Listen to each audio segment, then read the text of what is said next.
The sun was dying again over Cedar Ridge, bleeding crimson across the jagged mountains that guarded the western horizon. Sarah Whitmore stood at her window, watching the familiar spectacle with eyes that had long since stopped seeing beauty in it. The glass pane was cool against her fingertips, a barrier between her and the world that had grown colder since Thomas died 14 months ago. The wind picked up, sending dust devils dancing across the barren stretch between her weathered cabin and the town proper. Cedar Ridge squatted a half-mile east, its ramshackle buildings huddled together like gossiping old women. Sarah could see the church steeple from here, the saloon's false front, and the general store where she traded eggs for flour when the hens were laying. Beyond that, nothing but prairie grass and sagebrush stretched to the ends of the earth.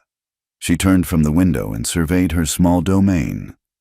The cabin consisted of 2 rooms, this main area that served as kitchen, sitting room, and workspace, and the bedroom where she'd slept alone for over a year.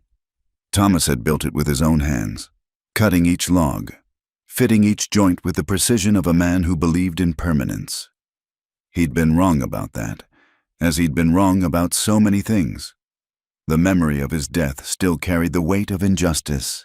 A dispute over water rights with Harlan Cross, the biggest rancher in the county. Thomas had legal claim to the stream that ran through their property, had the papers to prove it. But papers meant nothing when faced with hired guns and a sheriff who looked the other way. They'd found Thomas face down in that very stream, a bullet in his back, his blood mixing with the water he'd died defending. The town had whispered. Of course, they always whispered. Some said Thomas had been foolish to stand against Cross.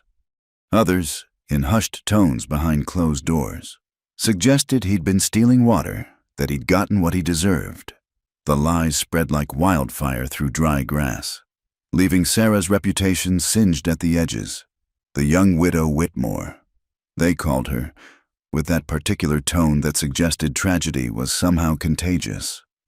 Sarah shook off the memories and focused on the evening's tasks. The chickens needed securing for the night, the fire needed stoking, and she had mending to finish by lamplight. She'd learned to fill her hours with work, to exhaust her body so thoroughly that sleep came without dreams. As she stepped outside to tend the chickens, the air had changed. The usual dry heat had given way to something heavier, charged with potential. To the north, clouds were building, great dark towers that flickered with internal light. Sarah had lived in this country long enough to read the signs. A storm was coming, and, by the looks of it, a bad one. She worked quickly, driving the reluctant hens into their coop, checking the latch twice. The horses in the lean-to stable shifted nervously, sensing the atmospheric change. She soothed them with gentle words and made sure they had fresh water. By the time she finished, the wind had picked up considerably, tugging at her skirts and loosening strands of dark hair from her simple bun. The first rumble of thunder rolled across the prairie as she hurried back inside. Sarah lit the oil lamp, its warm glow pushing back the gathering darkness. She had just settled into her chair with her mending basket when she heard it, the steady rhythm of hoofbeats approaching. Her hands stilled on the fabric. Visitors were rare, especially at this hour, especially with a storm brewing. Sarah set aside her work and moved to the window, peering through the gap in the faded curtains. A lone rider was coming up the path, hunched against the wind, his hat pulled low. Horse and man looked like they'd been traveling hard. She could see the lather on the animal's flanks, even in the failing light. The rider stopped at her gate, seeming to debate. Sarah watched him dismount, noted the way he favored his left side, the stiffness in his movements that spoke of exhaustion or injury, or both. He led his horse to the porch post and climbed the steps.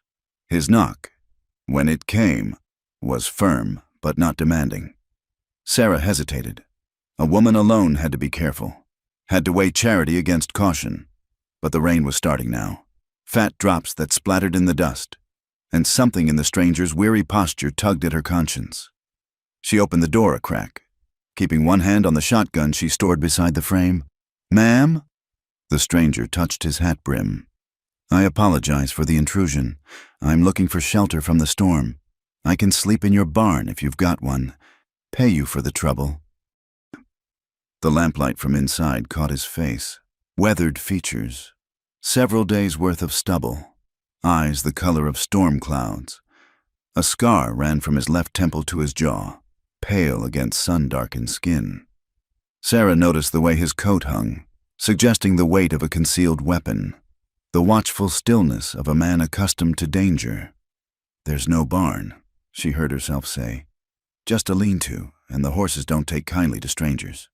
Lightning split the sky, illuminating the landscape in stark relief. Thunder followed almost immediately. The rain intensified, driving sideways now. The stranger didn't plead or push.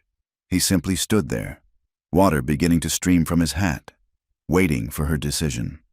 There was something in that patience, that acceptance of whatever judgment she might render, that made up her mind. "You can come in," Sarah said, stepping back, "until the storm passes." He moved past her carefully, maintaining distance, respectful of the boundaries between them. Up close, she could smell trail dust, leather, and something else, the metallic scent of old blood. His coat was indeed weighted on the right side, and she glimpsed the worn handle of a Colt revolver. "I'm grateful, ma'am."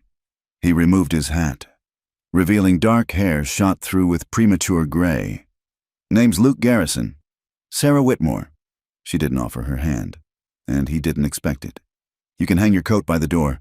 I'll heat some stew." As he shrugged out of the wet garment, she noticed the careful way he moved, protecting his ribs.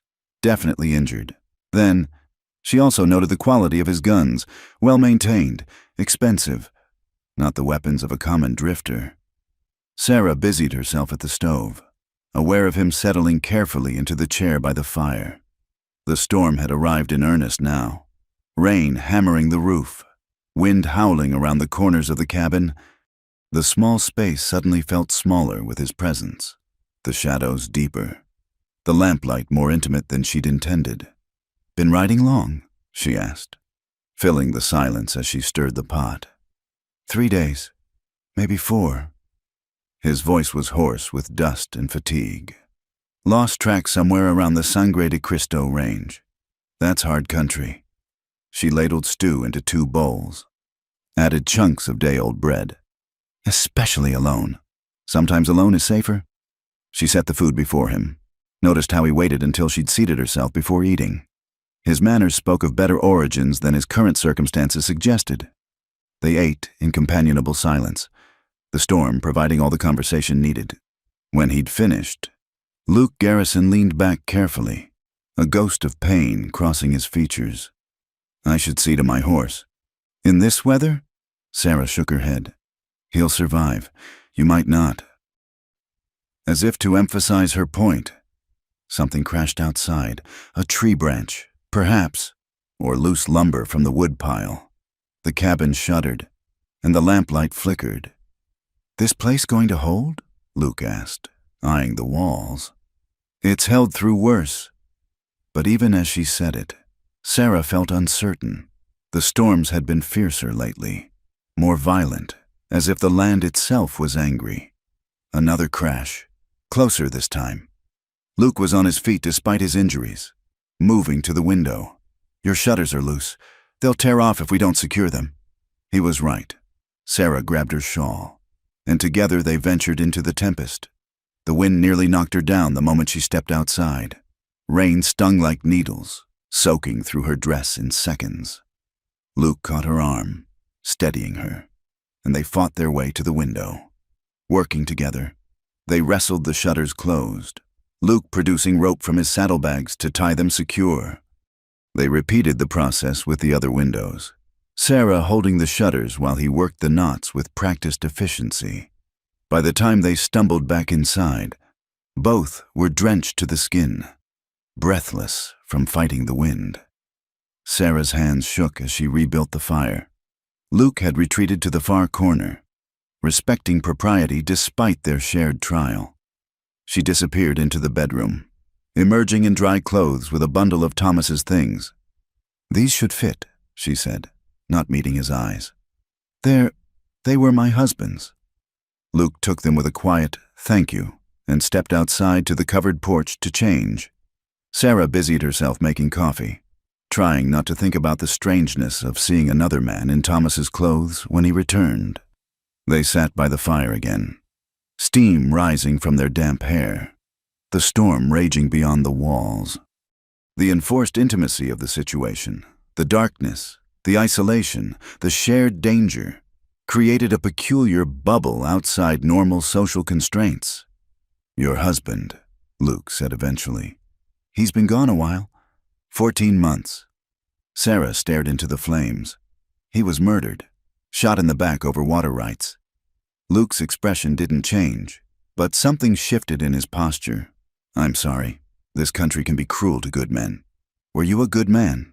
The question slipped out before she could stop it. A bitter smile touched his lips. "No, ma'am, I was not. Maybe that's why I'm still breathing." The honesty of it surprised her. Men usually lied, painted themselves as heroes or victims. Luke Garrison did neither. "And now?" she asked. "Now I'm just trying to get somewhere else before my past catches up." Sarah understood that feeling, the weight of history, the desire to outrun what couldn't be changed. They lapsed into silence again. But it was different now, charged with unspoken understanding. The storm showed no signs of abating. If anything, it grew stronger, the wind screaming like something alive and furious. The cabin creaked and groaned but held firm, a small island of warmth and light in the chaos. As the night deepened, their conversation meandered through safer topics: the challenges of frontier life, the changing weather patterns, the rumors of railroad expansion. Luke had an educated way of speaking that confirmed her suspicions about his background. Sarah found herself relaxing, her usual guard slowly lowering. When she yawned for the third time, Luke stirred. "You should rest. Mrs. Whitmore, I'll keep watch." "Watch for what?" "Storms can bring out all kinds of trouble." The way he said it suggested he meant more than just the weather. Sarah realized then that his arrival might not have been entirely chance, that perhaps he too was running from something that traveled in darkness. But exhaustion won over caution. She rose, pausing at the bedroom door. "There are blankets in the chest. The floor's hard, but I've slept in worse places. Thank you, ma'am, for everything." Sarah nodded and retreated to her room, leaving the door slightly ajar. She lay in the dark, listening to the storm and the occasional creak of floorboards as Luke moved about. For the first time in 14 months, she didn't feel entirely alone in the world. Outside, the storm raged on, but within the small cabin, an unexpected peace had settled, fragile as spun glass, temporary as morning dew, but real nonetheless. In a few hours, dawn would come, decisions would need to be made, and the careful distance between them would need to be reestablished. But for now, in this suspended moment between darkness and light, between storm and calm, Sarah Whitmore allowed herself to feel something she'd thought lost forever: the simple comfort of another human presence, the possibility that isolation need not be permanent, that even in this harsh land, unexpected grace could arrive on horseback, seeking shelter from the storm. Sarah woke to the sound of splitting wood. For a moment, disoriented, she thought it was Thomas, up early as always to tackle the day's chores. Then memory crashed back. The storm, the stranger, the night that had passed with another soul under her roof. She dressed quickly and stepped into the main room. Luke's blankets were folded neatly on the chest, his coat hanging dry by the door. Through the window, she could see him by the wood pile, shirt sleeves rolled up despite the morning chill, splitting logs with practiced efficiency. He'd already stacked a considerable pile.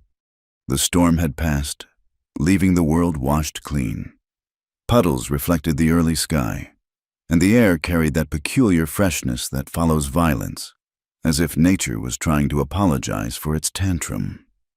Sarah started breakfast, trying not to watch the easy rhythm of his movements, the way his shoulders worked beneath the cotton shirt, Thomas's shirt, when he came in, carrying an armload of wood.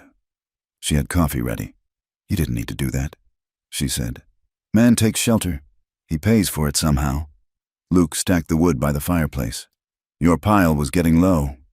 They ate in the same companionable quiet as the night before, but morning light brought with it the weight of propriety. What had seemed natural in the storm's embrace now felt charged with implications. "I should be moving on," Luke said finally, though something in his tone suggested reluctance. Sarah nodded, ignoring the unexpected pang his words caused.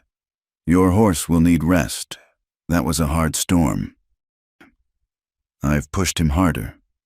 She studied his face in the morning light, noting lines that spoke of difficult years, the wariness that never quite left his eyes. "What are you running from, Mr. Garrison?" He set down his coffee cup carefully. "Does it matter?" It might. Luke was quiet for a long moment. When he spoke, his voice carried the weight of old regrets. "I was a different man once. Had a badge, a purpose, a town that looked to me for protection. Then I made choices, wrong ones. People died who shouldn't have. People lived who should have faced justice. The line between right and wrong got so blurred I couldn't find it anymore. So you left? I was encouraged to leave, forcefully." His hand moved unconsciously to his ribs. Some disagreed with that decision. They've been expressing their disagreement ever since. Sarah absorbed this, understanding more than he'd said. A lawman gone wrong, pursued by those who wanted their own version of justice. She should have been frightened, should have wanted him gone immediately. Instead, she found herself curious about the man beneath the mistakes. "Everyone deserves a second chance," she said quietly. "Not everyone." His smile was bitter. "But I appreciate the sentiment." They cleared the dishes together, moving around each other with surprising ease. Sarah found herself aware of small things, the way he dried each plate thoroughly before stacking it, how he knew without asking where things belonged, the careful distance he maintained while still being helpful. "Tell me about your husband," Luke said suddenly. "If you don't mind." Sarah's hand stilled on the wash basin. "Thomas he was a good man, stubborn, maybe too proud for his own good, but honest. He believed in doing things the right way, even when the right way was the hard way. Sounds like he didn't belong in this country. He belonged here more than most. He just believed it could be better than it is." She resumed washing, her voice growing harder. "Harlan Cross disagreed. Cross believes in taking what he wants, and he wanted our water." Luke's expression darkened. "I've known men like that. They think law is just another word for their will. You knew men like that when you wore a badge?" "I was a man like that, Mrs. Whitmore, or close enough to count." The honesty of it stopped her cold. She turned to face him fully. "Yet here you are, splitting my wood and speaking of second chances." "Here I am," he agreed, though I'm not sure what that proves. The morning stretched on, neither of them acknowledging that Luke had made no move to saddle his horse. Instead, he fixed the loose board on the porch that had been bothering Sarah for months. She found herself starting a pot of stew, too much for one person, and baking bread she didn't need. As the sun climbed higher, they worked in parallel, occasionally intersecting for water or tools or brief exchanges that felt weighted with unspoken possibility. The domestic rhythm of it was both foreign and familiar, like a song she'd forgotten she knew. "You're not what I expected," Sarah said as they took a break on the porch, watching his horse graze in the small paddock. "What did you expect?" "I don't know. Someone harder, maybe more dangerous." Luke's laugh was rueful. "Oh, I'm dangerous enough. Mrs. Whitmore, just tired of it." "Sarah," she said impulsively. "If you're going to stay for stew, you might as well call me Sarah." Something shifted in his expression. Surprise, perhaps, or hope. "Luke, then, and I'd be grateful for the stew." The afternoon brought unexpected warmth, the storm's gift of moisture already evaporating under the relentless sun. Luke worked on various repairs around the property. Things Thomas had meant to get to, things Sarah had learned to live without.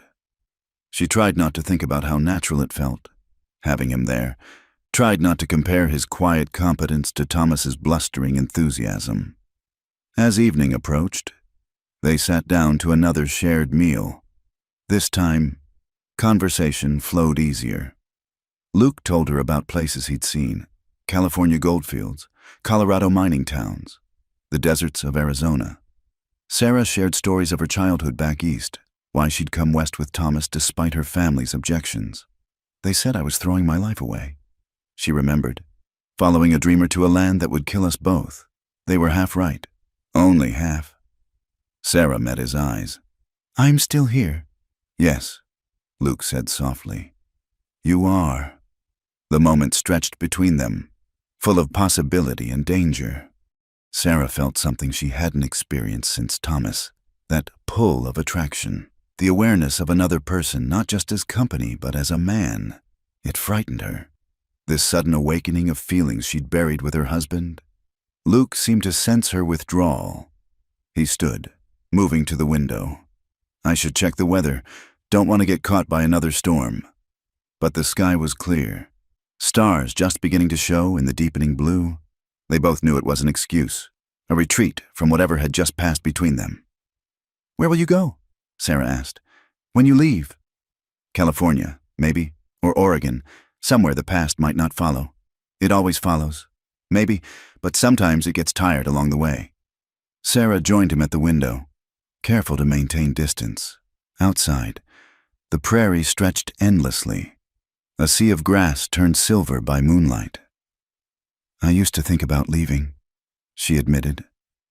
After Thomas died, just packing what I could carry and disappearing. What stopped you? This is all I have left of him. This land, this cabin. Even the enemies are his. If I leave, it's like admitting he died for nothing. Luke turned to look at her. Or maybe staying is admitting the same thing. The truth of it hit her like cold water. She'd never thought of it that way. That her stubborn clinging to this place might be its own form of surrender. I'm sorry, Luke said quickly. That was out of line. No. Sarah shook her head. No, you might be right.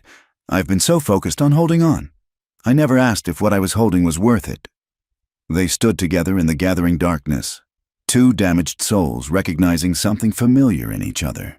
The night sounds began, coyotes in the distance, the rustle of night birds, the eternal whisper of wind through grass.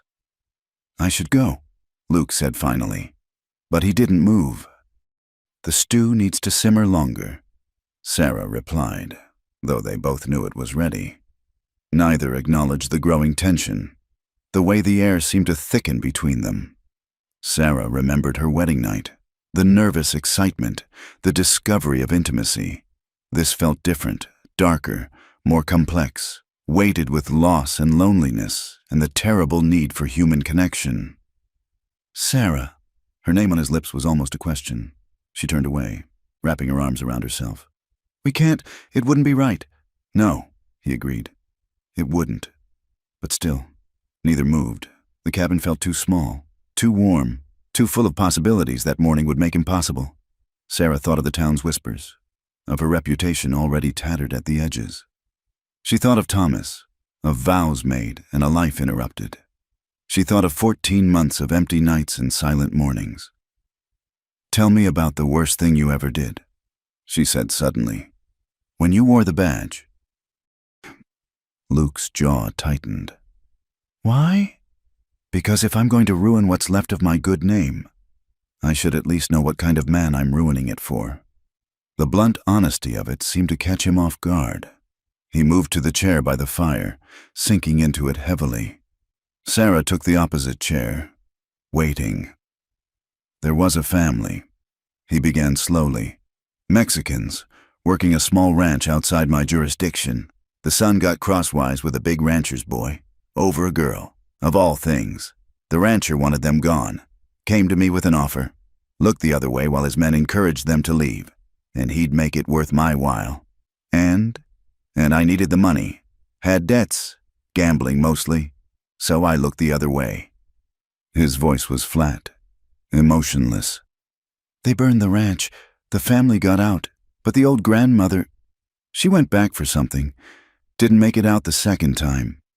Sarah felt the weight of his confession settle between them. That's why you left?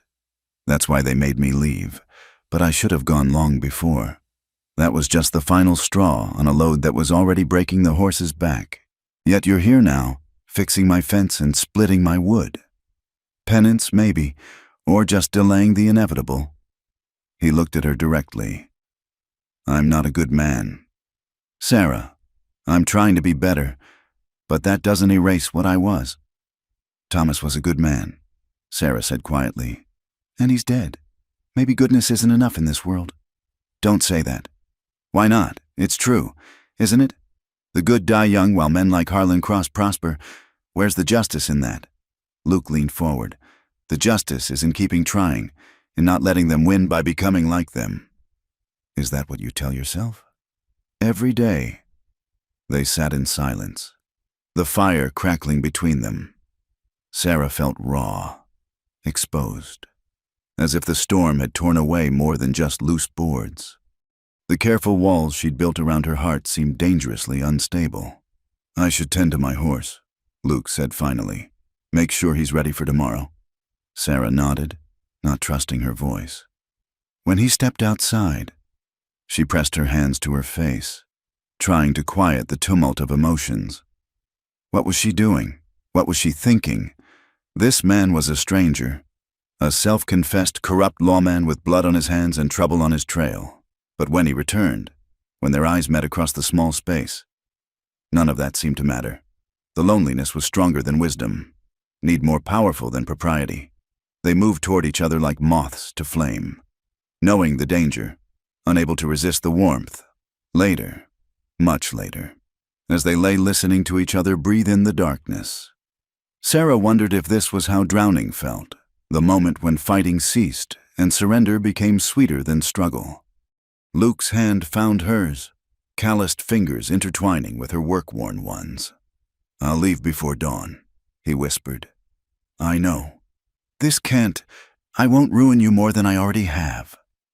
Sarah turned to face him in the darkness. I'm already ruined. The town made sure of that when they decided I must have driven Thomas to his death somehow. A woman alone is always guilty of something. You're not guilty of anything. I am now. The honesty of it hung between them. They'd crossed a line that couldn't be uncrossed, taken comfort that convention said they shouldn't need. In the morning, he would leave, and she would return to her isolation. But for these few stolen hours, they could pretend that loneliness had a cure, that two broken people might make something briefly whole. Outside, a coyote howled, and its pack answered. The sound was mournful and wild, a reminder that civilization's rules meant nothing to the vast darkness of the prairie. Here, in this small cabin at the edge of nowhere, two souls had found each other in the storm's aftermath. What that meant, what it would cost, tomorrow would tell. But tonight, for just tonight, they weren't alone. Sarah woke alone, as she'd known she would. The space beside her held only the lingering warmth of absence, the pillow still bearing the impression of another head.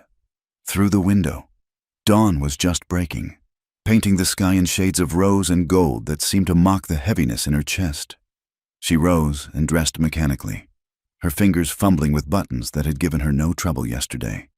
In the main room, she found evidence of Luke's quiet departure, the blankets folded again with military precision, the coffee pot still warm on the stove, fresh wood stacked by the fire.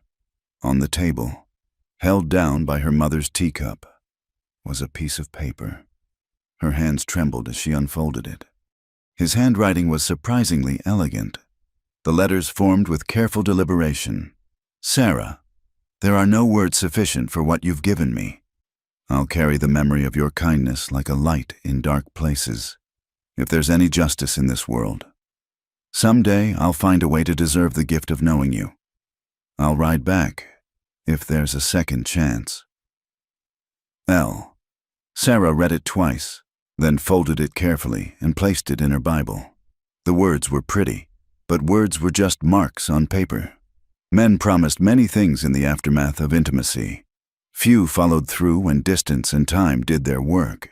She moved through her morning chores like a sleepwalker, feeding chickens that seemed to sense her distraction, gathering eggs with hands that shook. Every corner of the property held evidence of Luke's brief presence, The repaired gate, the split wood, the board on the porch that no longer creaked. It was as if a helpful ghost had passed through, leaving improvements in his wake. By noon, when she finally forced herself to ride into town for supplies, Sarah had almost convinced herself it had been a dream, a fever vision brought on by loneliness and storm. But her body knew better, carrying the memory of gentle hands and whispered words, of connection forged in darkness. Cedar Ridge greeted her with its usual suspicious silence. She felt eyes tracking her movement down Main Street, saw curtains twitch in windows as she passed. At Morrison's general store, Ellen Morrison's greeting was cooler than usual, her smile not quite reaching her eyes. "Heard you weathered the storm all right," Ellen said, weighing out flour with unnecessary precision. "Well enough." Sarah kept her voice neutral. "Jim Hartley said he saw a rider heading out from your direction early this morning. Strange time to be traveling." Sarah's hand stilled on her purse. "Is it? Just unusual, is all." Ellen's eyes glittered with the hunger of a gossip-scenting scandal. "A woman alone needs to be careful about appearances. A woman alone needs flour and salt," Sarah replied evenly. "Are you able to provide those? Or should I take my business elsewhere?" Ellen's face flushed, but she completed the transaction in huffed silence. Sarah gathered her purchases and left, feeling the weight of stares following her to her wagon. As she loaded her supplies, she caught a glimpse of herself in the store window's reflection. Did she look different? Could they see the change in her, the awakening that had replaced resignation? "Mrs. Whitmore." Sarah turned to find Judge Whelan approaching, his lined face bearing its customary expression of paternal concern. He'd been Thomas's friend, one of the few who'd spoken against Harlan Cross after the murder. "Judge," she nodded politely. "I've been meaning to check on you. That was quite a storm." "I managed fine, thank you." He studied her with eyes that had seen too much of human nature to be easily fooled. "Sarah, I hope you don't mind an old man's concern, but you need to be careful. This town has a long memory and a harsh judgment for women who step outside the lines they've drawn." "What lines would those be, Judge?" "The ones that say a widow should grieve forever, should be grateful for scraps of charity, should never remind them that she's still a living, breathing woman with needs and desires of her own." His voice carried bitter understanding. "I've seen what they do to women who refuse to play dead alongside their husbands." Sarah felt tears prick her eyes at his unexpected understanding. "And what would you have me do?" "Be smart, be careful, and if you need help." He pressed a card into her hand. "My door is always open." He tipped his hat and moved on, leaving Sarah standing by her wagon, the card clutched in her fist. She climbed onto the seat and headed home, but the judge's words followed her like her own shadow. The next days passed in a blur of routine made strange by memory. Sarah found herself pausing at odd moments, caught by the phantom sensation of a presence that was no longer there. She would start to speak, to share an observation about the weather or the chickens, only to remember she was alone again. But the town wouldn't let her forget her transgression, real or imagined. The whispers grew louder, more pointed. At church on Sunday, the pew around her remained conspicuously empty. Reverend Dawson preached on the wages of sin, his eyes finding her repeatedly throughout the sermon. "The devil comes in pleasing forms," he intoned, "offering comfort to the weak, solace to the grieving. But his gifts are poison, leaving only shame and damnation in their wake." Sarah sat rigid, her chin high, refusing to show how each word landed like a blow. After the service, she was the first to leave, not staying for the social hour where the real judgment would be passed. Walking to her wagon, she found her path blocked by Harlan Cross himself. The man who'd killed her husband stood before her in his Sunday best, silver hair gleaming in the sun, expensive boots polished to a mirror's shine. "Mrs.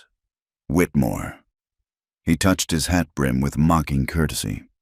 "You're looking well, Mr. Cross." She moved a step around him, but he shifted to block her again. "Heard you had a visitor during the storm. Must have been comforting." His smile was cold as a snake's. "A woman like you, all alone, needs comfort, doesn't she? What I need is for you to step aside. Now. Now. No need for hostility. In fact, I've been thinking about your situation. A widow, trying to run a place alone, no man's protection. It's not fitting, not safe." Sarah's hands clenched. "Is that a threat?"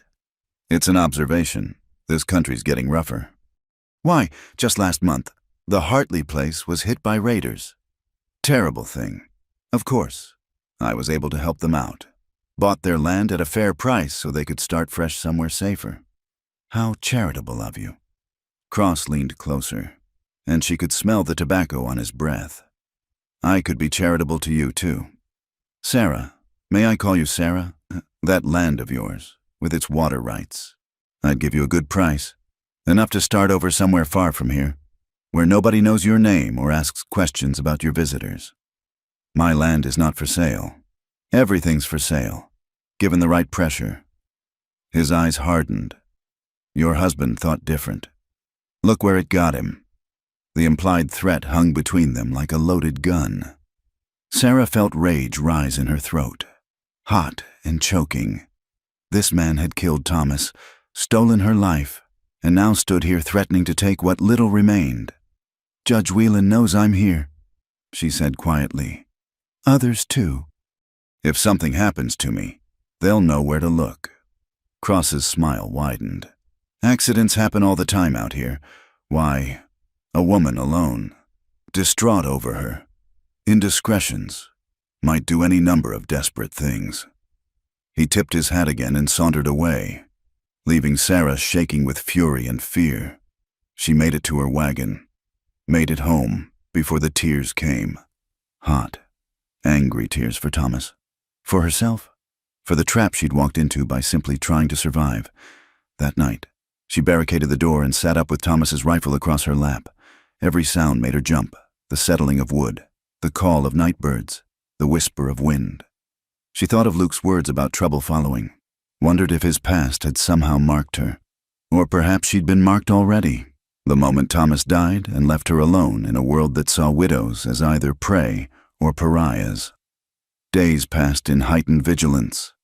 Sarah went to town only when necessary, spoke to no one beyond the required pleasantries of commerce. She felt eyes everywhere, judgment in every glance. At night, she read and reread Luke's note, wondering if his promise was real or just pretty words to ease a guilty conscience. 2 weeks after the storm, she woke to find one of her chickens dead, its neck wrung, body displayed prominently by her door, a warning. The next day, her water barrel was overturned, precious water soaking into the dusty ground, small cruelties designed to wear her down. Sarah reported the incidents to Sheriff Dawes, knowing it was useless. He barely looked up from his desk. "Probably coyotes," he said about the chicken. "As for the water, well, accidents happen. Maybe you need a man around the place to help with the heavy work. Are you volunteering, Sheriff?" His face reddened. "Now see here, Mrs. Whitmore, I don't care for your tone. A woman in your position ought to show more respect. A woman in my position ought to be able to expect the law's protection. The law protects decent folk. Start acting decent. Maybe you'll get treated decent." Sarah left the sheriff's office with her head high but her heart sinking. The message was clear. She was on her own, outside the protection of both law and community. That night, she wrote a letter to her sister back east, inquiring about possibilities there. Maybe it was time to admit defeat, to run as Luke had run. But as she sealed the letter, she looked around the cabin Thomas had built, at the land he'd loved enough to die for. The thought of Harlan Cross sitting in this room, drinking from Thomas's cup, profiting from murder, made her sick. She burned the letter and cleaned her rifle instead. The next morning brought a new torment. Someone had poisoned her water supply. She found dead birds around the well. Now she would have to haul water from the stream, a quarter-mile walk each way. As she made the first of many trips, bucket heavy in her hand, Sarah allowed herself to wonder if this was how it would be. A slow grinding down, one cruelty at a time, until she broke or fled or did something desperate enough to justify whatever Cross had planned. Standing by the stream where Thomas had died, Sarah stared at the horizon.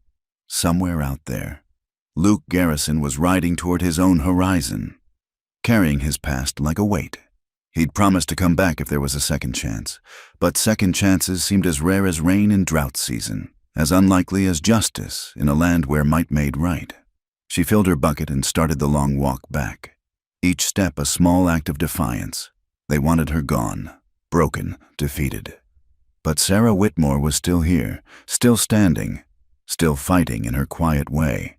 The question was how long she could hold out alone, and whether help, if it came at all, would arrive in time to matter. The sun climbed higher, indifferent to human struggles, and Sarah carried her water home to a house that echoed with absence. In the distance, storm clouds gathered again, promising more trials to come.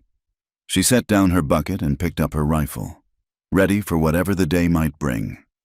Survival had become her only prayer, endurance her only faith, but in her heart, in the secret place where hope refused to die completely, she whispered the words like a charm against despair. "I'll ride back if there's a second chance." The prairie wind carried her whisper away, out across the endless grass, toward whatever destiny waited beyond the horizon.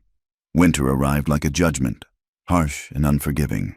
The first snows came early, blanketing the prairie in white silence that muffled sound and made the world seem even more isolated.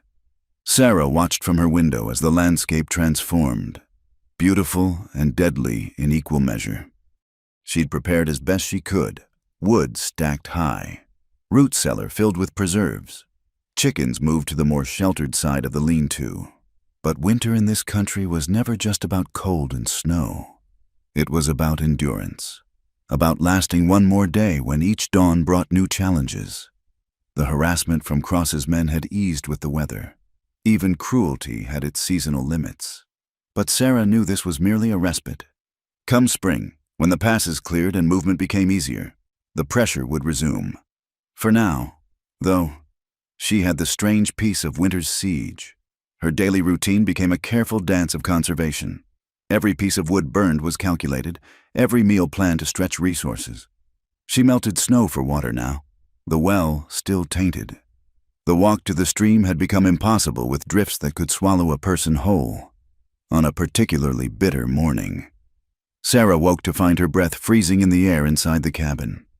The fire had died in the night, and frost decorated the inside walls like deadly lace. Her fingers were clumsy with cold as she rebuilt the flames, coaxing warmth back into the small space. As she worked, she heard the chickens making a terrible racket. Grabbing Thomas's rifle, she stumbled through the snow to investigate. What she found made her stomach turn: fox tracks circling the coop, and 2 birds dead despite her precautions. But it was the human boot prints mixed with the animal tracks that made her blood run cold. Someone had deliberately damaged the coop's protection, allowing predators access. Sarah repaired what she could with numb fingers, moving the surviving birds into the cabin despite the mess they'd make. She couldn't afford to lose more. The eggs were her only reliable food source besides her dwindling stores. That night, fever took hold. Whether from the cold exposure or the stress finally overwhelming her body's defenses, Sarah found herself burning and shivering by turns. She managed to keep the fire going through sheer will, melting snow for water, rationing her last bit of medicine. In her delirium, she saw Thomas standing by the window, shaking his head sadly. "I told you this land would kill us both," he said, though his voice sounded strange, distant. "I'm not dead yet," she told the apparition. "Neither am I," Luke's voice answered, and for a moment she saw him sitting in the chair by the fire, that crooked smile playing at his lips. "I said I'd come back. Liar," she whispered. Pretty words and broken promises. The fever held her for 3 days. On the 4th, she woke clear-headed but weak as a newborn calf. The chickens had made themselves at home, roosting on her furniture, but they were alive. She was alive. Outside, the blizzard had passed, leaving crystal-clear skies and deadly cold. Sarah forced herself to move. to rebuild routines. She had to believe spring would come, that she could outlast both winter and Harlan Cross. But her body betrayed her new frailty. Simple tasks left her breathless, and the cold seemed to penetrate deeper than before. News filtered through despite the isolation. A traveling preacher, seeking shelter one afternoon, told her of sickness in town, scarlet fever taking the young and old alike. The Morrisons had lost their youngest. The saloon was serving as a makeshift hospital. "It's God's judgment," the preacher declared, warming himself by her fire. "For the wickedness that flourishes here, the drinking, the gambling, the loose morals." His eyes lingered on her meaningfully, and Sarah felt the old anger rise. "And what of murder?" she asked quietly. "What of men who shoot others in the back over water? Does God's judgment reach them?" The preacher's face darkened. "Every soul will face the Almighty's justice in time. Time seems to favor the wicked in these parts." He left soon after, but not before suggesting she might find forgiveness through confession and penitence. Sarah watched him trudge away through the snow, wondering what sins he carried beneath his righteous exterior. The sickness reached even her isolation.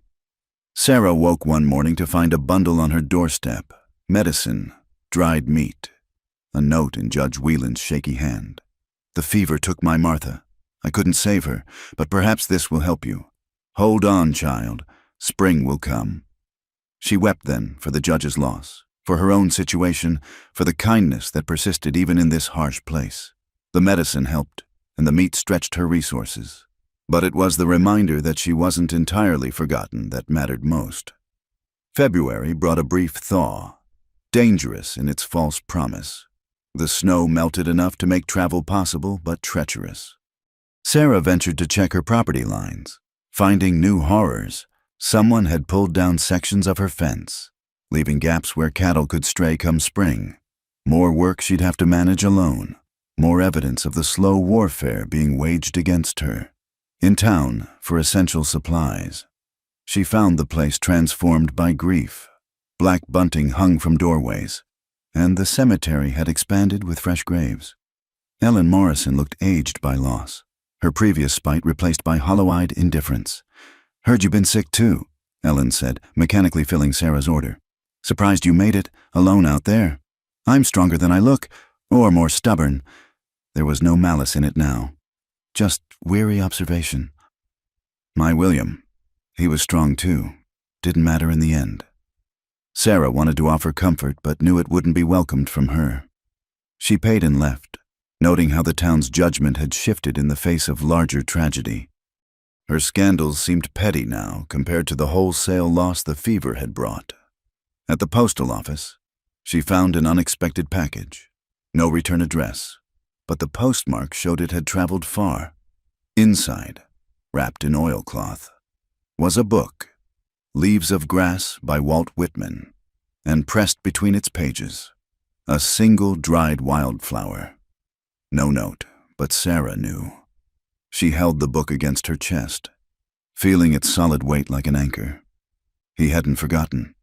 Somewhere out there, Luke Garrison had thought of her, had sent this token across the miles. It wasn't a rescue, wasn't the promised return, but it was proof that their brief connection had mattered beyond the moment. She read the poetry that night by candlelight, finding comfort in Whitman's celebration of life and nature and human connection. The marked passages told their own story. Loneliness acknowledged, hope stubborn in its persistence. March arrived with violent mood swings, blizzards followed by sudden warmth, ice storms that turned the world to glass. Sarah battled through each challenge, her world shrinking to the basics of survival: wood, water, food, warmth. Everything else was luxury. The cough started innocuously enough, just a tickle in her throat, but it persisted, deepened, began to steal her breath during exertion. Sarah recognized the danger. Pneumonia killed more settlers than Indian raids or gunfights. But recognition and prevention were different things when you lived alone. When every bucket of snow for melting meant exposure to the cold that fed the sickness. She rationed her remaining medicine, tried every folk remedy she knew. Some days were better, allowing hope. Others found her gasping for air, wondering if this was how it would end, not from Cross's bullets or broken heart, but from the quiet killer that stalked the winter week. It was during one of the better days that she noticed the riders. 3 men, watching her place from the ridge. They made no move to approach, just sat their horses like carrion birds waiting. Sarah knew them for Cross's men, knew they were watching for weakness, for the moment when she couldn't defend herself anymore. She made a show of strength, going about her chores with the rifle visible, back straight despite the pain in her chest. Let them think her still formidable. But that night, coughing blood into a handkerchief, she wondered how long the pretense could last. The final storm of winter was the worst, a last violent assertion of the season's power. For 2 days, the world disappeared in white fury. Sarah kept the fire burning through will alone, the woodpile that had seemed so adequate in fall now frighteningly low. The chickens huddled with her in the main room, their soft clucking oddly comforting. When it finally passed, the silence was profound. Sarah pushed open the door to find drifts up to the roof in places, her world transformed into an alien landscape. But on the horizon, she could see something else, the faint green promise of spring beginning its approach. She was still here, battered, sick, nearly broken, but still standing. Cross hadn't driven her off. Winter hadn't killed her. The town's judgment hadn't destroyed her. It was a small victory, perhaps a temporary one, but it was hers, standing in her doorway, looking out at the pristine snow. Sarah allowed herself a moment of pride. She'd survived the worst season of her life alone. Whatever came next, Cross's renewed pressure, her own illness, the uncertain future, she'd face it with the knowledge that she was stronger than she'd imagined. In her pocket, her fingers found the dried flower from Luke's book. Somewhere, spring was already blooming. Somewhere, perhaps, a rider was saddling his horse, remembering a promise made in a storm's aftermath. "I'm still here," she whispered to the empty horizon. "Still waiting for that second chance." The wind carried her words away across the snow, but this time it felt less like loss and more like a message sent forward into possibility. Spring was coming, and with it, perhaps, the redemption they'd both been seeking. Spring came reluctantly to the prairie, fighting winter for every inch of ground. Sarah watched the transformation from her window, patches of brown earth emerging from snow, ice-locked streams beginning their tentative flow, the first brave shoots of grass pushing through frozen soil. Her cough had settled into a constant companion, worse in the mornings, manageable by afternoon. She'd survived winter's siege, but it had extracted its price. The face in her small mirror showed hollowed cheeks and eyes that held too much knowledge of hardship. As soon as the roads became passable, the pressure resumed. Harlan Cross himself rode out with 4 men, stopping just outside her property line. Sarah met them at the door, rifle in hand, trying to hide how the weight of it made her arms tremble. "Mrs. Whitmore," Cross called out, sitting his horse like a king surveying conquered territory. "You're looking poorly. This land is too much for a sick woman alone." "I'm managing fine." "Are you?" He gestured at her broken fences, the obvious signs of winter's damage. "Come spring roundup, cattle are going to wander through those gaps. My cattle, specifically. Would be a shame if they trampled your garden, fouled your water supply." "That sounds like a threat, Mr. Cross." "It sounds like reality, but I'm a reasonable man. My offer stands. Good money for this land. Enough to see you comfortable somewhere else. Somewhere healthier. My husband's blood is in this soil. I won't sell." Cross's expression hardened. "Your husband was a fool who didn't know when to bend. Don't make his mistake." They left, but Sarah knew it was far from over. She spent the next days trying to repair the fence, but her weakness made the work agonizingly slow. Every post driven left her gasping. Every strand of wire stretched cost more energy than she had to spare. It was while struggling with a particularly stubborn section that she heard about the newcomer. Mrs. Patterson from the neighboring ranch stopped by with her monthly charity, eggs and preserves. Sarah's pride wanted to refuse, but her pragmatism couldn't afford to. "There's talk of a man helping folks around the county." "Mrs." Patterson said, settling her bulk into Sarah's only good chair. "Shows up where there's trouble, sets things right, disappears before anyone can properly thank him. They're calling him the Ghost Rider." Sarah's heart stuttered. "What kind of trouble?" "Oh, all sorts. Helped the widow Hensley when rustlers tried to take her horses. Fixed the dam those Crawford boys destroyed at the Mexican settlement. Even heard he faced down 3 of Bart Hutchins' men who were harassing the Chinese laundry folks." "What does he look like? This ghost?" "Mrs." Patterson shrugged. "Stories vary. Tall, they say. Dark hair. Rides a bay horse with a white blaze. Doesn't talk much. Just does what needs doing and moves on." After her visitor left, Sarah stood at her window, scanning the horizon. Could it be? But no, the world was full of tall, dark-haired men with bay horses, and Luke had promised to come back, not to circle around playing guardian angel to strangers. Still, hope was a stubborn weed, growing in the unlikeliest ground. The attack came 3 nights later. Sarah woke to the smell of smoke, saw a flickering orange through her window. The lean-to was ablaze, her horses screaming in terror. She grabbed a bucket, but the well was too far, the fire too fast. By the time she'd freed the horses, driving them out into the night, the structure was beyond saving. She fought the flames to keep them from spreading to the cabin, coughing until she tasted blood, her nightdress singed and blackened. When dawn came, she stood among the ashes of her shelter, knowing this was no accident. The message was clear. Next time, it would be her home. That's when she saw him, a lone rider on the ridge, watching, even at distance, even through smoke-stung eyes. She knew that silhouette. He raised one hand, greeting or farewell. She couldn't tell, then turned and vanished over the hill. "Luke," she whispered, but the wind took his name away. She found supplies on her porch the next morning. Lumber, nails, a new hammer. No note, but the message was clear. Rebuild. Sarah wanted to weep at the gift, at the cruelty of help that came without the helper, at the persistence of a connection that refused to die but wouldn't fully live either. She began rebuilding. Slowly. Painfully. Each day brought small progress and smaller strength. The cough worsened, bringing a fever that came and went like an unwelcome visitor. But the work gave her purpose, kept her moving when lying down would have been so much easier. Word of the Ghost Rider's activities spread. He'd been seen near Cross's ranch, they said. Several of Cross's men had been found tied to trees, bearing signs of rough handling. Water diverted illegally from smaller ranches had mysteriously returned to its proper channels. It was as if someone was waging a careful war against injustice, never killing but making his point with fists and strategy. Sarah knew she should disapprove of vigilante justice. Thomas would have, believing in law and proper channels, but Thomas was dead, and the law had looked the other way.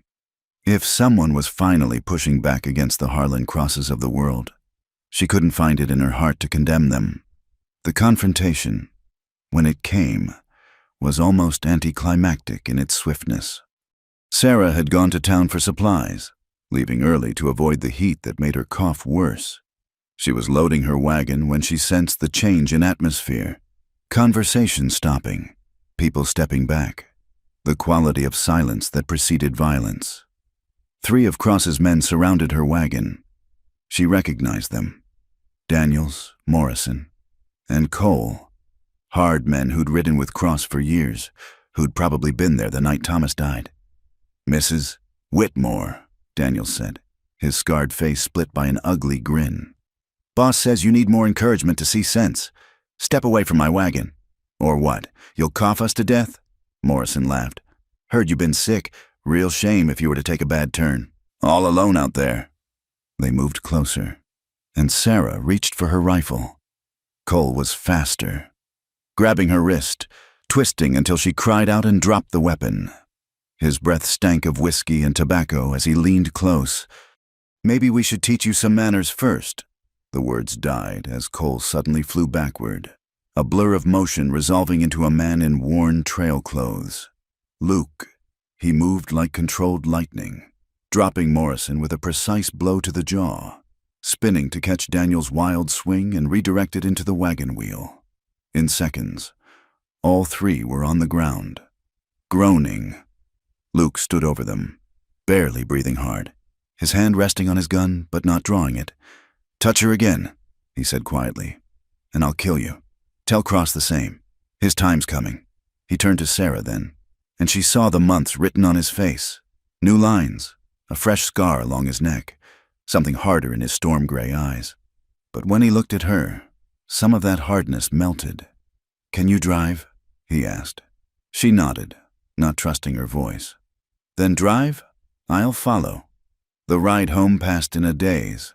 Sarah's hands shook on the reins, reaction and relief and anger all fighting for dominance. He'd come back. He'd saved her. He'd stayed away for months while she nearly died. At her cabin, she rounded on him before he could speak. "A book, that's all I was worth? A book and pressed flour while I fought off Cross alone?" "You were never alone." His voice was steady, but she saw the flinch. "Who do you think kept the wolves from your door in January? Who made sure you found that medicine? Who's been systematically destroying Cross's operation piece by piece? A ghost, a shadow. Not the man who promised to come back. I am back." "Are you?" Sarah felt tears threaten, refused to let them fall. "Or will you disappear again the moment I blink?" Luke dismounted slowly, favoring his ribs in a way that suggested recent damage. "I've been working to make it safe. Cross has connections, influence. I couldn't just ride in and call him out. It had to be done carefully. Proof gathered, allies recruited. I didn't need a hero. I needed—" She stopped, unwilling to voice the depth of her need. "You needed someone who wouldn't get you killed by association." He stepped closer, and she could see the toll his campaign had taken. "Sarah, there's a federal marshal coming. Judge Whelan helped me contact him. Present evidence. Cross is going to face real justice, but it's going to get ugly first. He knows the walls are closing in. So you're here to warn me, to tell me to run?" "I'm here to stand with you, if you'll have me." He reached into his saddlebag, pulled out a worn leather folder. "This is a deputy's commission. Turns out the marshal appreciates someone who knows the territory, even someone with my past. It's not much, but it's legal authority." Sarah stared at the badge, at the man holding it. "You're asking me to trust you again." "I'm asking you to let me earn that trust." His eyes met hers. "I told you I'd ride back for a second chance. This is me asking for it." The moment stretched between them, weighted with months of loneliness, fear, and stubborn hope. Sarah thought of winter nights when death seemed close, of spring mornings when life felt possible again, of the book of poetry that had kept her company through the darkest hours. "The lean-to needs rebuilding," she said finally. "And the fence is a disaster. If you're staying, you'll work." A smile, the first real smile she'd seen from him, transformed his face. "Yes, ma'am." "And Luke?" She waited until he met her eyes. "If you disappear again, ghost or no ghost, I'll hunt you down myself." "Understood." They stood there in the spring afternoon, two battered souls considering the possibility of building something new on ground scarred by loss. It wouldn't be easy.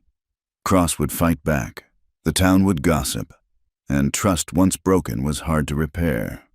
But the prairie grass was turning green, wildflowers were beginning to bloom, and sometimes a second chance was all anyone could ask for.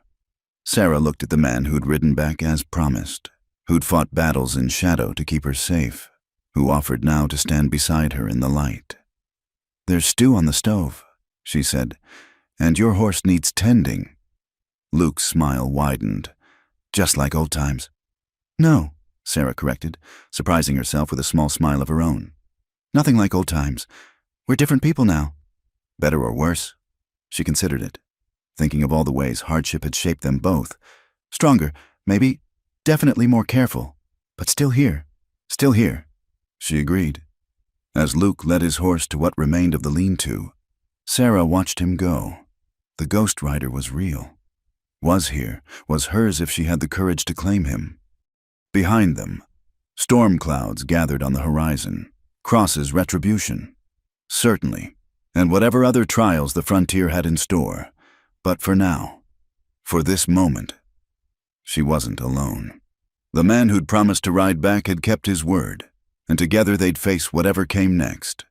It wasn't the life she'd planned with Thomas, wasn't the fairy tale rescue of dime novels.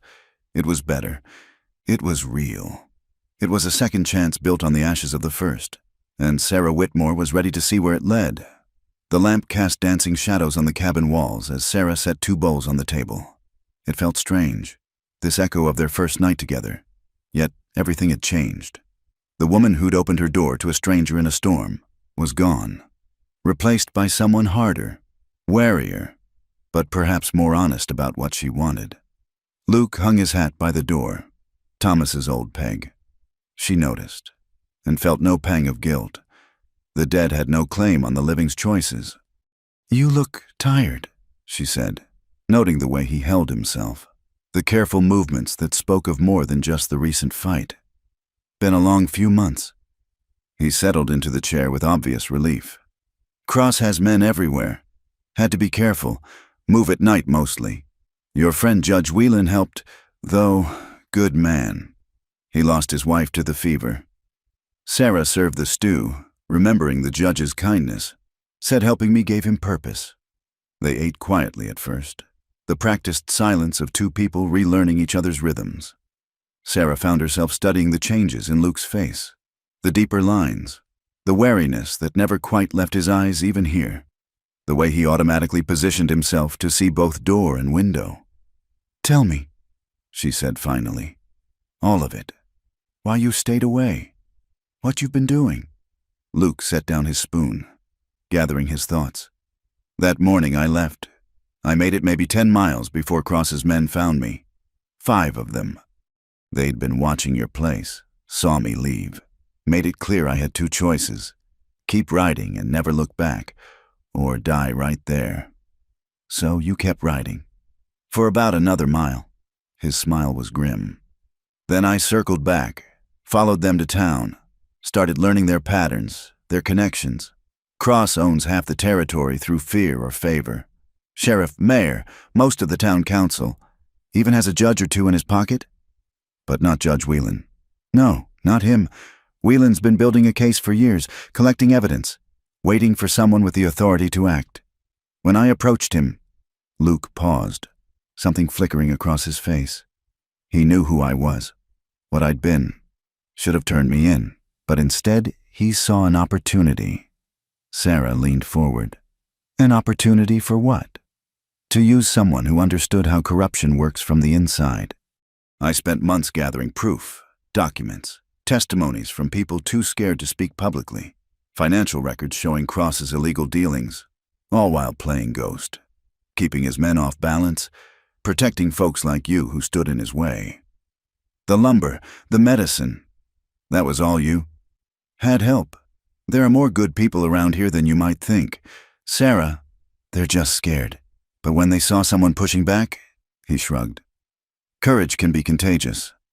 Sarah digested this, anger and gratitude warring in her chest. You could have told me, a note, a message, something. Every contact risked exposure. Cross was already suspicious of you. If he'd known for certain we were connected. Luke's jaw tightened. I've seen what he does to people he considers threats. Wasn't going to let that happen to you. That wasn't your choice to make. No, he agreed quietly. It wasn't.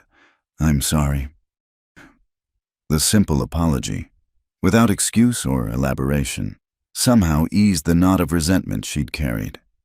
Sarah rose to clear the dishes, needing movement to process everything. At the wash basin, she felt him come up behind her, not touching but close enough that she could feel his warmth. I dreamed about this, he said softly, on cold nights, sleeping rough, watching Cross's compound.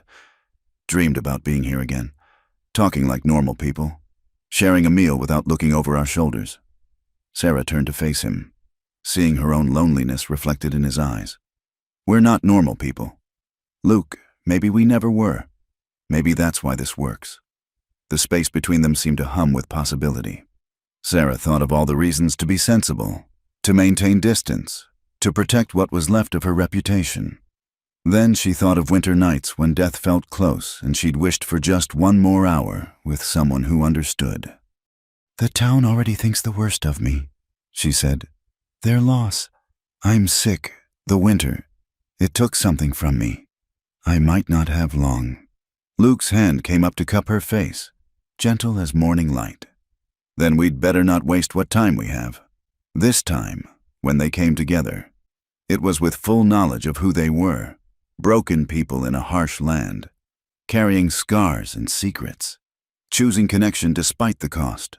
The lamp burned low as they rediscovered each other, mapping the changes months had wrought, finding comfort in touch and whispered words.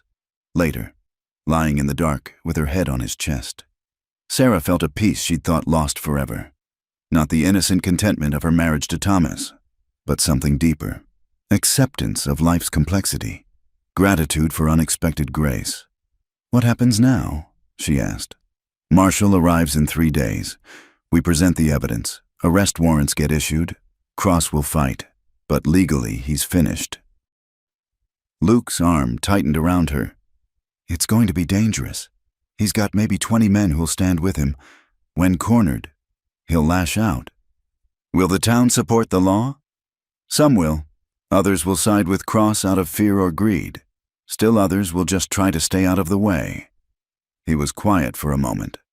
"You could leave. Stay with Judge Whelan until it's over." Sarah raised herself on one elbow to look at him. "This is my land, my home. I've bled for it, nearly died for it. I'm not running now." "Stubborn woman. You knew that when you rode back." His laugh rumbled through his chest. "That I did." They talked through the night, planning and remembering by turns. Luke told her about the people he'd helped as the Ghost Rider, the families saved from Cross's predation, the small victories that had slowly turned the tide of fear. Sarah shared her own war stories, the winter nights, the slow harassment, the moment she decided to live rather than just survive. "I used to think Thomas was brave for standing up to Cross," she said as dawn approached. "Now I think maybe he was just naive, thought being right was enough." "Being right helps. Being smart about it helps more." Luke traced patterns on her shoulder. "Your husband was a good man." "Sarah, his death wasn't meaningless. It started people thinking, questioning, made them ready for change when the opportunity came." "Would you have liked him?" Luke considered. "I think so. Any man who could inspire this kind of loyalty, who could win your heart. Yeah, I think we'd have gotten along." It was generous, more than she'd expected. Sarah kissed him in gratitude, tasting forgiveness for sins real and imagined. As the sun rose, they dressed and prepared for the day. There was work to do. The lean-to still needed rebuilding. Preparations had to be made for the coming conflict. But first, breakfast together in the morning light. Ordinary and extraordinary at once. "I need to ride to town," Luke said as they finished eating. "Check in with Judge Whelan. Make sure everything's ready for the marshal. Want to come?" Sarah thought about facing the town's stairs with Luke beside her, the gossip that would explode. Then she thought about hiding, about letting fear dictate her choices, and her spine straightened. "Yes, I need supplies anyway." They rode in together, Sarah on one of her horses that had survived the fire, Luke on his bay. The morning was fresh with spring promise, wildflowers dotting the prairie in splashes of color. It felt like riding toward a new life, leaving the winter woman behind, in town. Their appearance together caused the stir Sarah had expected.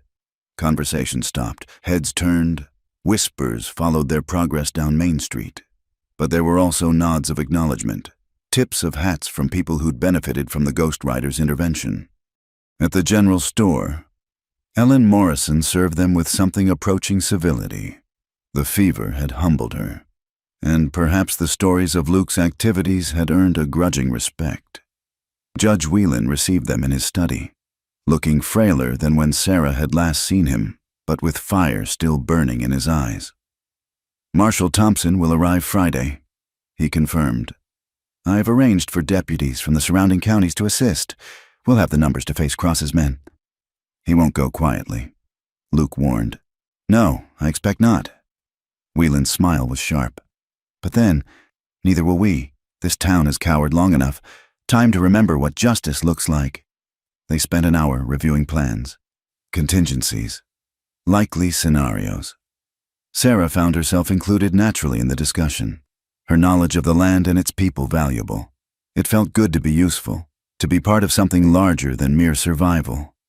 Leaving the judge's house, they nearly collided with Reverend Dawson. The preacher's face went through several expressions: surprise, disapproval, calculation, before settling on unctuous concern. Mrs. Whitmore and companion, I heard about the trouble at your place. Such trials you've endured. Perhaps it's a sign that a woman alone— I'm not alone, Sarah interrupted calmly. Haven't been for some time. Actually, the Ghost Rider saw to that. Understanding dawned in the Reverend's eyes, followed quickly by fear. He'd been one of Cross's most vocal supporters, praising the man's charity while ignoring his crimes. Now the ground was shifting, and he was scrambling for stable footing. Of course. Well, may the Lord watch over you both in these troubled times. He scurried away, no doubt to spread this new development through his network. By evening, everyone would know that Sarah Whitmore had taken up with the Ghost Rider, that lines were being drawn for a confrontation. That was probably unwise, Luke said mildly as they mounted their horses. Probably. Sarah couldn't find it in herself to care, but satisfying. They rode home through the warming afternoon, stopping at the stream where Thomas had died.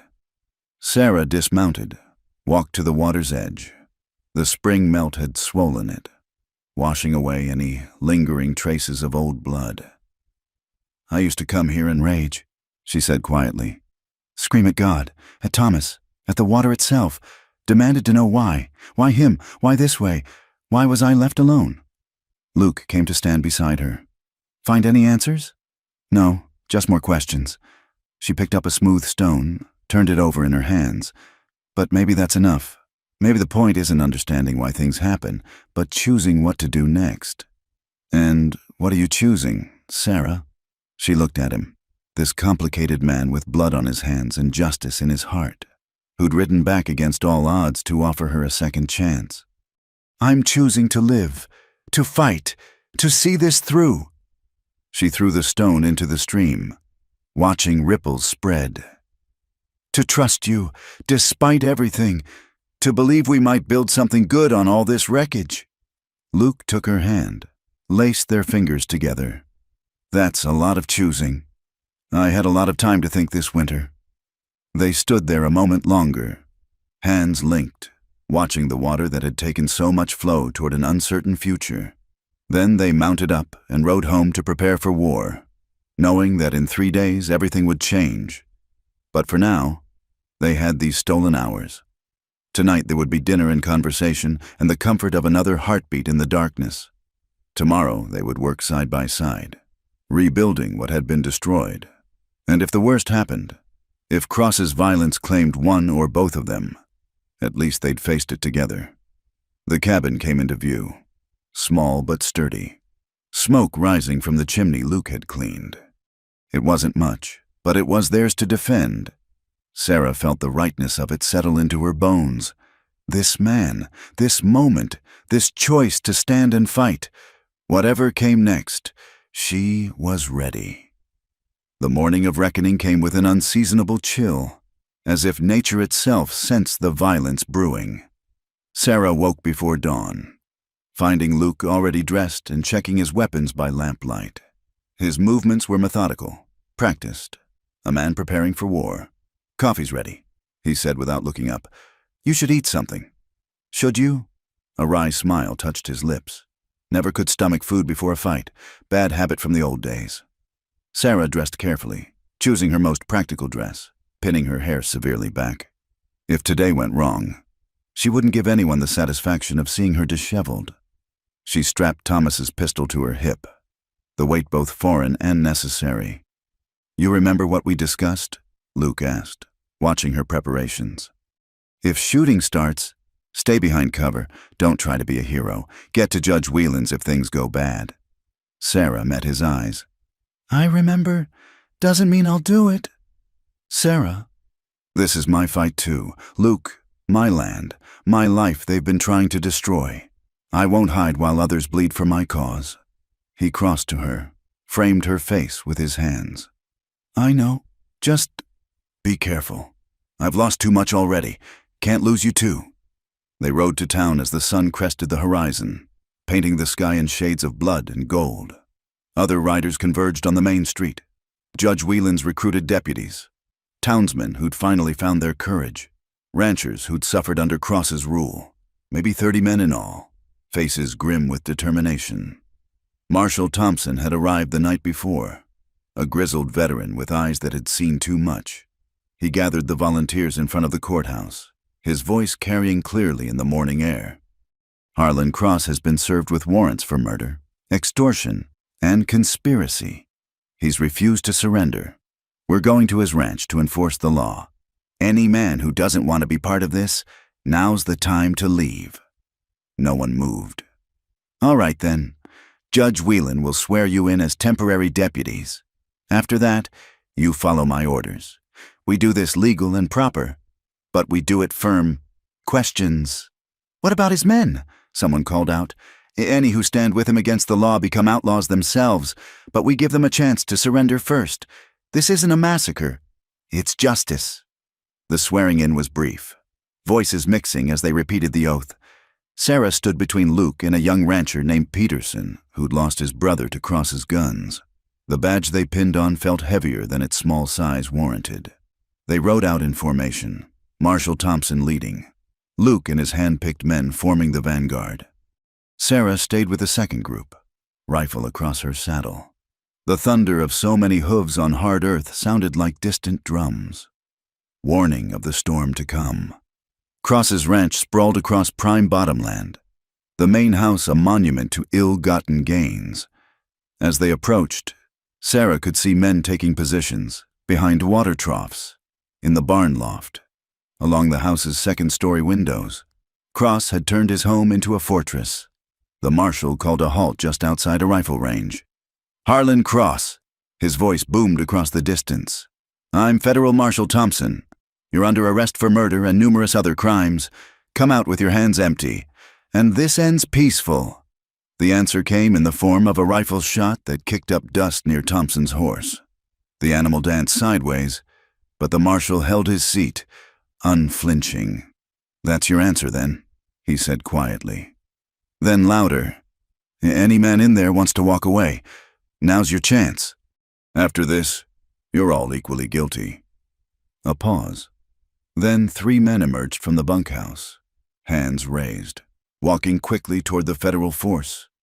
Cross's voice roared from the house, cursing them for cowards, but they kept walking. The marshal had them secured, then turned back to the ranch. Last chance. Cross! Another shot, closer this time. Thompson sighed like a teacher disappointed in a stubborn student. All right, boys, by the numbers, like we planned. What followed was neither glorious nor cinematic, just the brutal arithmetic of violence. The federal force spread out, using cover, advancing steadily. Gunfire erupted from both sides, the morning air thick with powder smoke and the crack of rifles. Sarah found herself behind an overturned wagon with 2 other deputies, trading shots with defenders in the barn. Her hands were steady as she worked the rifle's action. Thomas's patient teaching coming back. Aim, breathe, squeeze. Watch for movement. Don't waste ammunition. To her left, Luke led a group attempting to flank the house. She watched him move from cover to cover, directing his men with hand signals. Every inch the lawman he'd once been. A defender popped up in a window, drawing a bead on Luke's position. Sarah's rifle spoke before thought formed, and the man tumbled backward. Good shot, Peterson said beside her, his young face pale but determined. The battle raged for what felt like hours, but was probably less than one. Gradually, the defensive fire slackened. White flags appeared from the bunkhouse. The barn. Men emerged, hands high, defeat in their shoulders. but the main house remained defiant. "Cross!" Marshal Thompson called again. "Your men have surrendered. It's over. Don't make this worse. Go to hell!" The voice from inside was raw, desperate. "You want me? Come get me!" Luke appeared at Sarah's position, a graze along his cheek, seeping blood. "He's holed up in the study with maybe 4 men. Windows are barricaded. It'll be costly to dig them out. Unless," Sarah knew that tone, "unless someone who knows the house shows us another way." His smile was sharp. "Turns out one of those men who surrendered used to work construction. Helped build Cross's fortress. Says there's a coal chute around back. Leads right to the basement." The marshal approved the plan. A small group. Luke, Sarah, despite his protests, and 4 picked men, circled to the rear of the house while the main force kept Cross's attention focused forward. The coal chute was hidden behind stacked firewood, its iron door secured with a simple padlock that yielded to a pry bar. The descent into darkness felt like entering a tomb, the air thick with coal dust and damp. They emerged in the basement, Luke leading with gun drawn. The house above erupted with gunfire as the marshal increased pressure, covering the sound of their movement. Up the stairs, through the kitchen where a terrified cook huddled in the pantry, down the hallway toward the study. They could hear Cross ranting inside, his voice high with rage and fear. "Teach them all! This is my land, my town. I made this place." Luke positioned his men, then kicked the door with explosive force. The heavy wood slammed open, revealing chaos inside. Overturned furniture as barricades, windows blocked with tables, Cross and 3 men spinning to face this unexpected threat. "Drop them," Luke commanded. For a heartbeat, the world balanced on a knife's edge. Then Cross's face twisted with recognition and hatred. "You! I should have killed you months ago!" He swung his rifle toward Luke.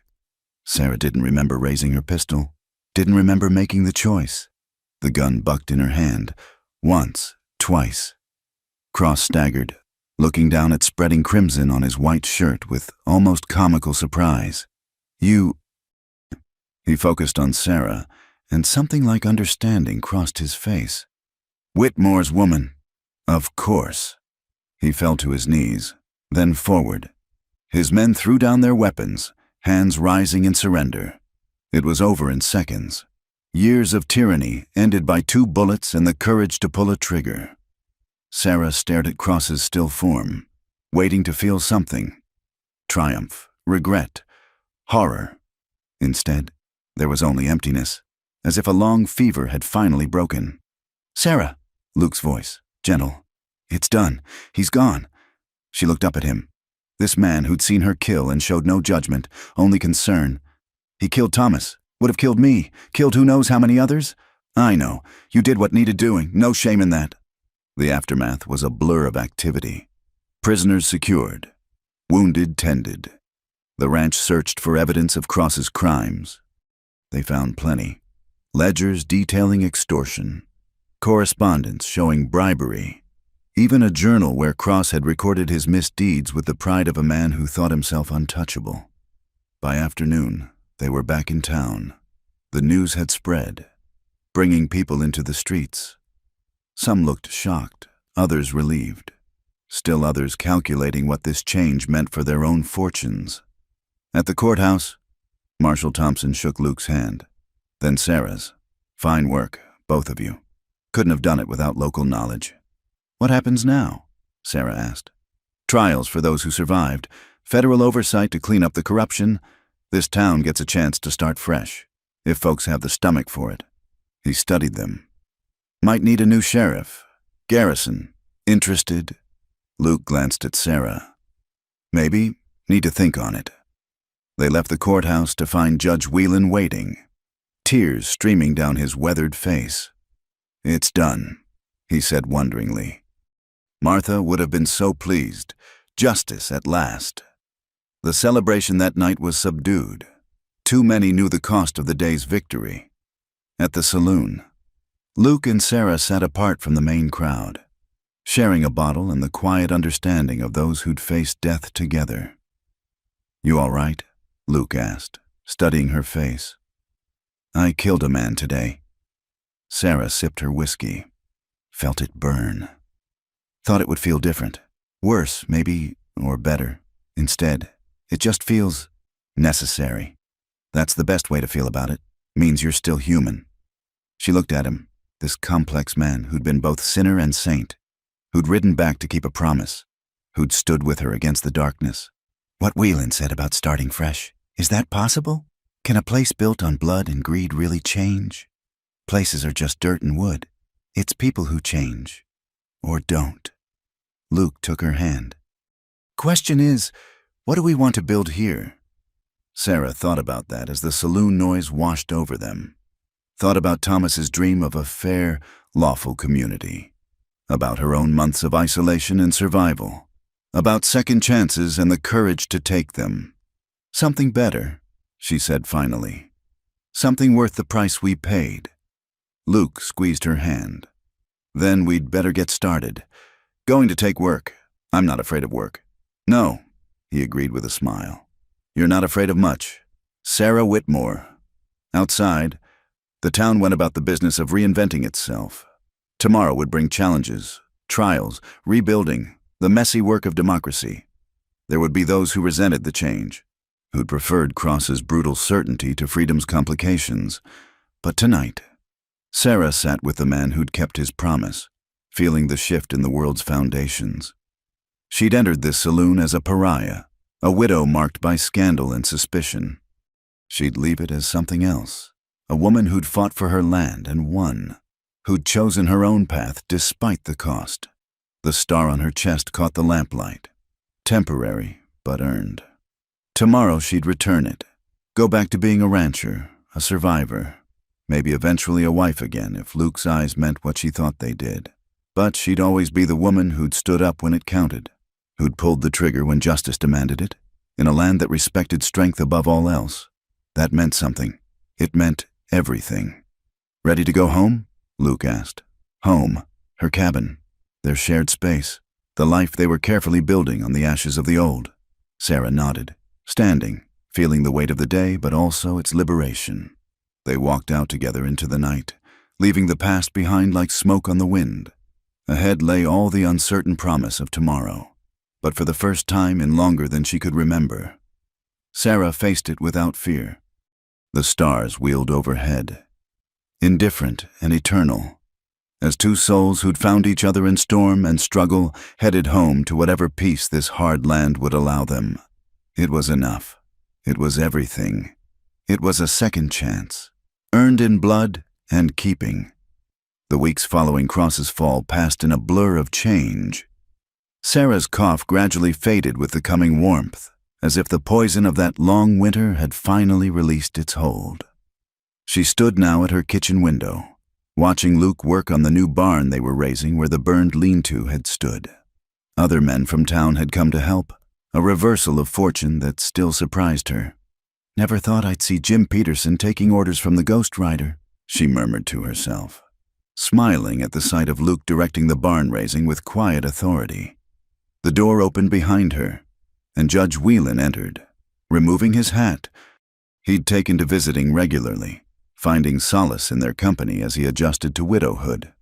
Sarah, you're looking well, he said, accepting the coffee she offered. This place is transforming. Luke's doing... She glanced out again to where he was hefting a beam into place. He's got a vision for it. And you? What's your vision? Sarah considered the question. For so long, she'd focused on mere survival, on holding on to what Thomas had left. Now, with the future suddenly open before her, she found herself uncertain. I used to think keeping Thomas's dream alive was enough, she said slowly. But that was his dream. Maybe it's time I found my own. Whelan nodded sagely. The dead can inspire us, but they shouldn't chain us. Your Thomas would want you happy. I think he would. Sarah's fingers found the wedding ring she still wore, turned it thoughtfully. We're having a ceremony next month. Nothing fancy, just making things official. About time. The judge's eyes twinkled. Scandal of you two living in sin has been the talk of the town. Poor Reverend Dawson nearly chokes on his sermons every Sunday. They shared a laugh. The Reverend had undergone his own transformation, suddenly discovering charitable interpretations of Scripture once Cross's money stopped flowing to the church coffers. Luke appeared in the doorway, sawdust in his hair, shirt damp with honest sweat. "Judge, didn't hear you ride up. Just stopped by with news. The last of Cross's men were sentenced yesterday. Federal government's sending a new territorial administrator next month. Real laws coming to Cedar Ridge. And they want you to stay on as sheriff," Sarah said to Luke, not quite making it a question. He crossed to the wash basin, cleaning his hands carefully before answering. "They do. Offered a decent salary. House in town. Proper legitimacy after all these years in the shadows. But," Luke dried his hands, turned to face them both. "But I've been a lawman before. Know where that road leads? The politics, the compromises, the gradual wearing away of ideals." He moved to stand beside Sarah, his hand finding hers naturally. "Think maybe I'd rather try something different this time." "Such as?" Whelan asked. "Ranching. Building something instead of just keeping order. Raising horses, maybe some cattle. Making this place what Thomas dreamed it could be." He squeezed Sarah's hand. "If that suits my partner." Sarah felt warmth bloom in her chest. "Might suit, though you'll have to learn the difference between a bull and a steer." "I'm educable." Judge Whelan rose, smiling at them both. "Well then, I'll leave you to your planning. Sarah." "Luke." He paused at the door. Martha would have loved to see this. Two people finding happiness after such trials. Gives an old man hope. After he left, Sarah and Luke stood together in comfortable silence. Through the window, they could see the barn taking shape, men working together who'd once viewed each other with suspicion. The transformation of the town continued daily, new businesses opening, families arriving, the slow work of civilization taking root. "Any regrets?" Sarah asked. "About not taking the sheriff position?" "None. Had my fill of wearing a badge, even a righteous one." Luke turned her to face him. "What about you? This isn't the life you planned with Thomas, ranching with a former corrupt lawman who brings nothing but a horse and a questionable past. You bring more than that." Sarah reached up to touch the scar on his cheek, faded now but still visible. "You bring the courage to change, the strength to do what's right even when it's hard, the faithfulness to keep promises." Sweet words. True ones. She rose on her toes to kiss him, tasting sawdust and possibility. "Though you could bathe more often." His laugh rumbled through his chest. "Yes, ma'am." The next morning brought unexpected visitors. A small wagon pulled up, carrying a Mexican family, man, woman, and 3 children. Sarah recognized them as the Hernandezes, who'd been driven off their land by Cross 2 years prior. "Senora Whitmore," the man said, hat in hand. "We heard what happened. Heard the one who killed Cross was just... We wondered. Our old land. Is it possible?" "Your land was stolen," Luke said firmly. "Federal court ruled all of Cross's illegal acquisitions void. You want to file a claim? I'll stand witness to your prior ownership." The woman burst into tears, clutching her youngest child. "Gracias, senor. We thought never to see home again," as they helped the family with directions to the land office. Sarah felt another piece of the past settling into place. Justice came in many forms, not just dramatic shootouts, but quiet restorations, the patient work of making things right. That evening, as they sat on the porch watching the sunset paint the mountains crimson, Luke pulled out a folded paper. "What's that?" Sarah asked. "Letter from California. My sister—" He unfolded it carefully. "Haven't heard from her in 5 years. Thought she'd written me off for good." Sarah read over his shoulder, seeing formal phrases gradually warm into genuine concern. The sister had heard of Luke's activities as the ghostwriter, his stand against Cross, his newfound legitimacy. She wanted to reconnect, to know her brother again. "Will you write back?"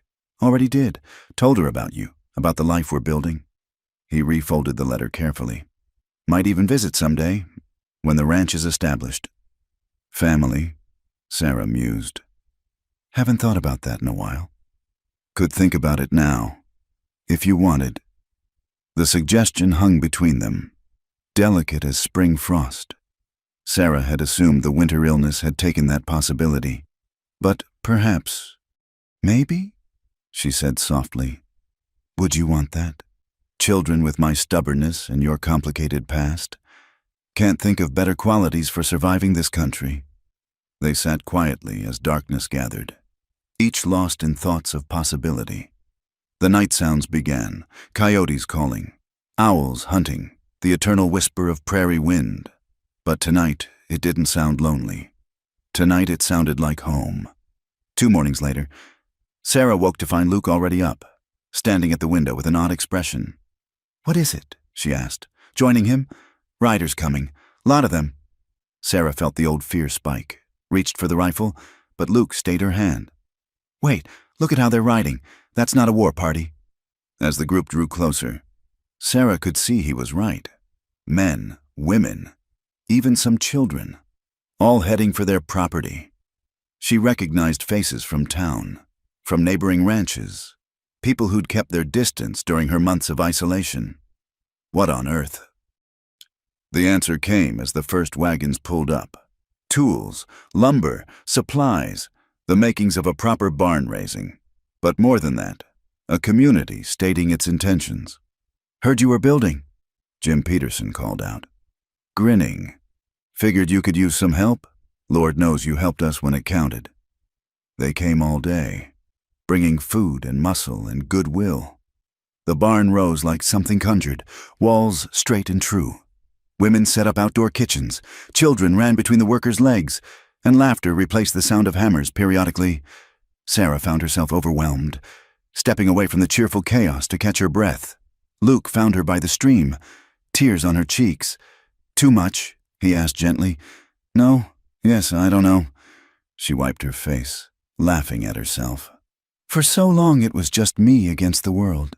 Then you, now, this community, Luke said. Takes some getting used to. Thomas would have loved this. It's what he always believed was possible. People choosing to be better, to support each other. He was right. Just took a while for folks to see it.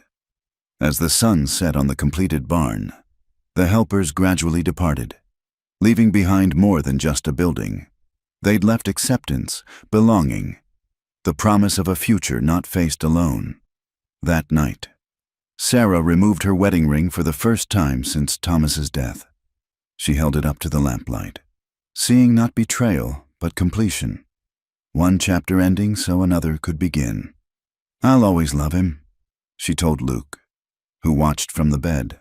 Part of me will always be the woman who loved Thomas Whitmore. I know, wouldn't want you to be otherwise. She placed the ring in her jewelry box, next to the dried flower from Luke's book, tokens of journeys completed, not shrines to worship. When she joined Luke, she felt lighter somehow, not free of the past but no longer chained to it. They came together with the ease of lovers who'd moved beyond passion into something deeper, partnership, understanding, the quiet joy of shared purpose. Later, as they lay listening to night sounds through the new barn's walls, Sarah voiced the thought that had been growing all day. I want to try, for children, if we can. Luke's arm tightened around her. You sure? This land needs more than our dreams, needs voices to carry them forward. Besides, she added with a smile he could hear, someone needs to inherit all this work we're doing. Practical woman. You knew that when you rode back. That I did. He pressed a kiss to her temple. That I did. The next morning brought the ordinary miracles of a life being built, eggs to gather, horses to tend, the endless work of the frontier. But now it felt different. Not a burden to be endured, but a foundation being laid. Sarah stood in the doorway of the new barn, watching Luke work with a young horse, patient and gentle. In town, she knew, people were telling their story already. The widow and the gunslinger, the storm that brought them together, the violence that forged their bond. It would grow in the telling, become legend. But the truth was both simpler and more complex. Two broken people choosing to heal together. A promise kept against all odds. The courage to fight for justice and the wisdom to know when to holster the gun and pick up the plow. "Sarah," Luke called. "Come see this." She walked into the morning light, into her life, leaving shadows behind. Somewhere out there, other storms were brewing, other fights for justice waiting. But here, now, there was work to do, and love to nurture, and a future to build. The ghost rider was gone. The grieving widow, too. In their place stood Luke and Sarah Garrison, ranchers, partners, survivors who'd found their second chance and made it count. As Sarah took the horse's lead rope from Luke, their hands touching briefly, she whispered the words that had become their private benediction. "I rode back for a second chance. And I was here waiting," she completed, smiling at the man who'd kept his promise. The sun climbed higher, blessing their work, and life continued its patient, precious way. In the distance, mountains stood eternal guard while prairie grass whispered stories of all who'd passed this way. The lost, the found, and those lucky few who discovered that sometimes, against all odds, love rides back. They'd found their second chance. Now all that remained was living it, one day at a time, together. Thank you so much for listening to this Wild West love story. If you're enjoying tales of romance and redemption from the American frontier, I'd love to know where you're listening from. Leave a comment below and let's connect. Don't forget to subscribe to the From Wild West channel for more stories of courage, love, and second chances in the untamed territories. Share your thoughts about Sarah and Luke's journey in the comments. Until next time, partners.